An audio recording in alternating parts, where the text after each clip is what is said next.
Just about 46 minutes after the hour of 6 o'clock on this Monday morning. Welcome back to the Now Morning Show. Now, of course, it's Monday, and what that means is that the police service is joining us in the form of Inspector Michelle Lewis, and we're going to be talking about personal safety this morning. Of course, we are looking forward to our Diamond Jubilee celebrating our 60th independence. We're also looking at school reopening as well, so people are going to be roaming the capital city, and so we have Inspector Lewis just coming on and helping us, know about personal safety, especially as it relates to finances. Is that right, Inspector Lewis? Yes, correct. Good morning to you. Good morning. Good morning. Good morning, Good morning, Inspector. Trinidad and Tobago. Yes. So yes, Trinidad and Tobago Police Service, we remain concerned with the number of larceny robberies that we still see, where persons, personal items, monies are being stolen. And so we always use the opportunity to, through of course TTT, now morning program, to advise the members of the public and to guide and to give some advice. So this morning we're looking at personal safety, as you have indicated. And when we look at personal safety, we look at, for example, recently, just a couple of days ago, we saw in the news where someone purchased a vehicle and did so with cash, and then the person was robbed. Correct. Yes. And that was about $80,000 cash. So in cases like that, what we try to do is advise members of the public. One, if you must transact a business like that, utilizing that large sum of cash, do it in a safe area or close to a bank where you can just go and deposit it right away. If you're using, for example, a check, a manager's check, try not to do it on a Friday afternoon when the bank is already closed and you wouldn't be able to validate or verify the check. Because personal safety, when you have that amount of money on your person, you put yourself at risk and you put other persons also at risk. So we encourage members of the public to be vigilant and concerned with what you're doing. You have an item that you want to sell. We know that we have the independence celebrations and you probably want to do some extra stuff at home, fireworks and that kind of thing. School, you want to just hold on. No, but let's be real. People, it comes into the country. Yes, it does. It happens. As a whole, we can do that another day. We can't do that next week, right? Yes, because remember, we implement and the police officers, we are guided by the law, so whatever the law is. These persons are committing it. It doesn't mean that the offenses may not be committed or things wouldn't happen. But when they do, we do proactive and then we do reactive. Right. But we are not responsible for the imports and all of that. So this is another story. And however it comes in the country. I think we need clearing up. But we're talking personal safety. So we're talking personal safety, right? So you have that, and then of course you have persons who trying to gather as much money to send their children back to school with all that they can afford the children to have: sneakers, book bags, books, and all them kind of things. So we're looking at safety, but we also want to employ to members of the public that when you are going out there to do any type of business, to pay attention to your surroundings and who you share your information with.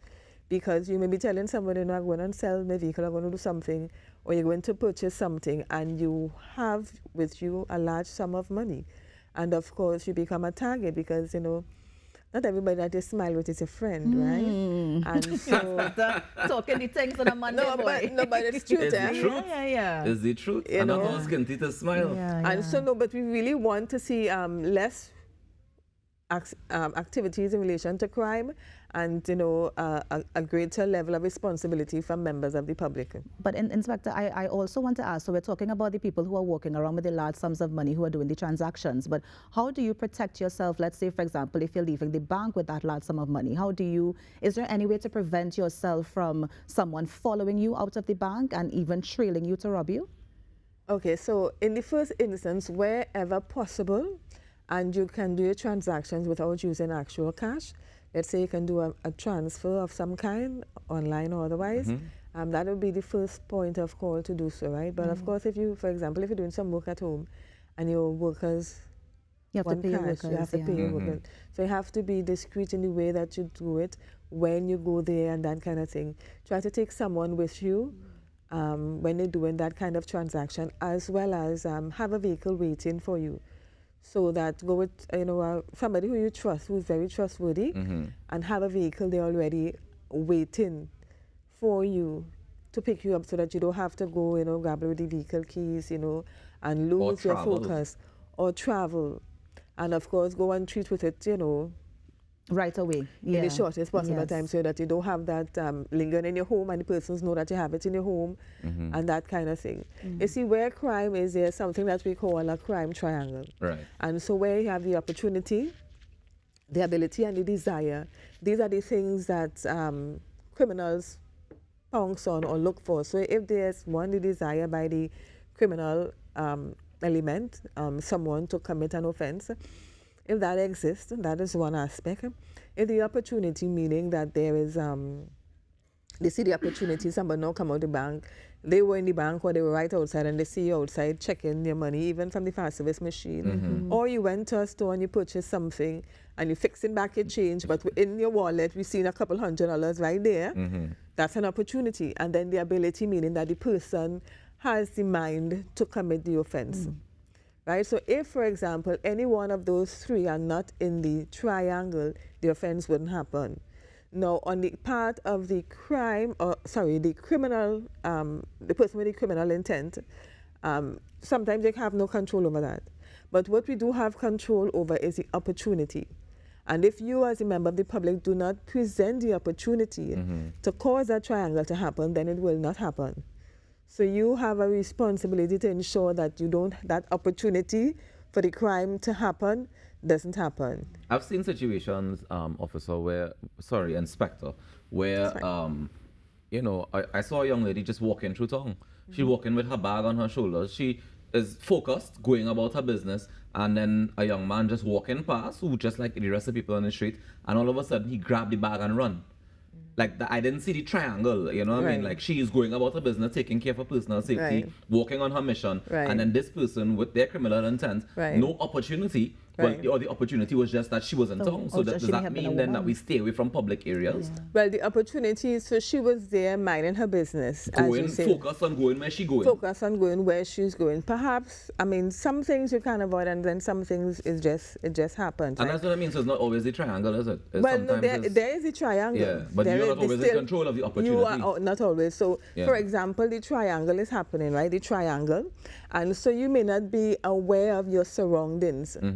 Right? Because sometimes you're walking and you're walking straight. You don't look, you don't use your peripheral vision to see, well, okay, let's say, you on this side of the road, and then you cross after a certain time and you go on to the other side of the road just to be safe.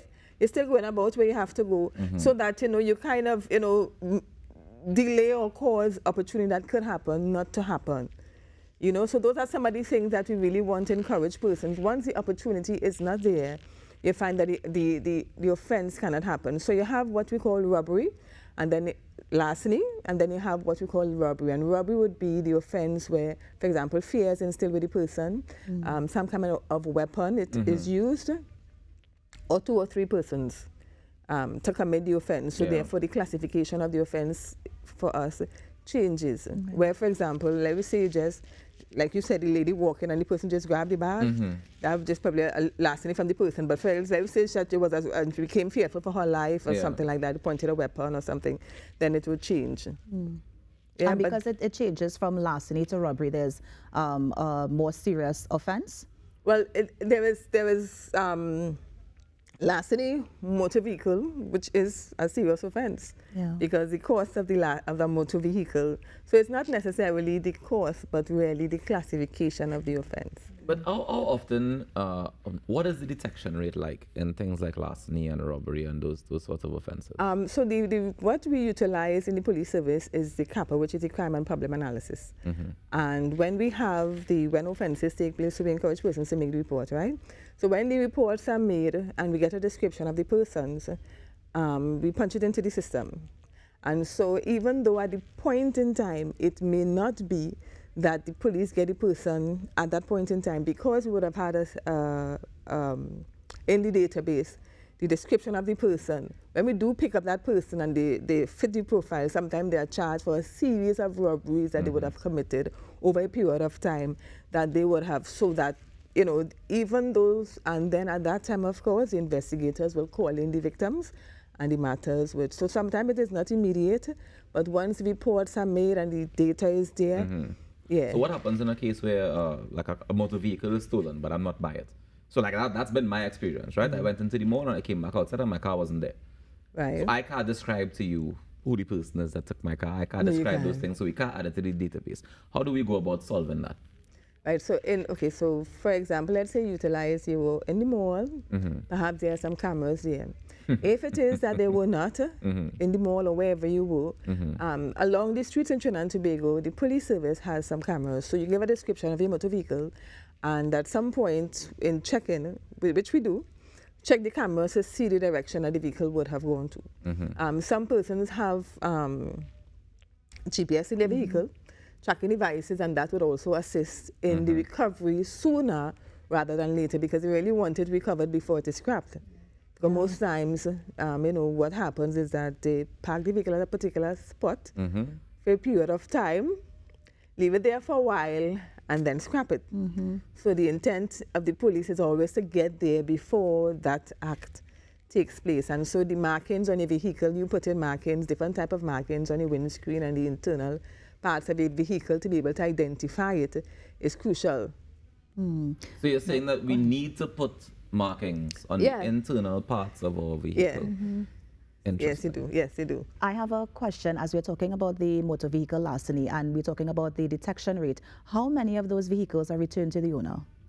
How many of the? Of the vehicles. So let's say, for example, your car was stolen.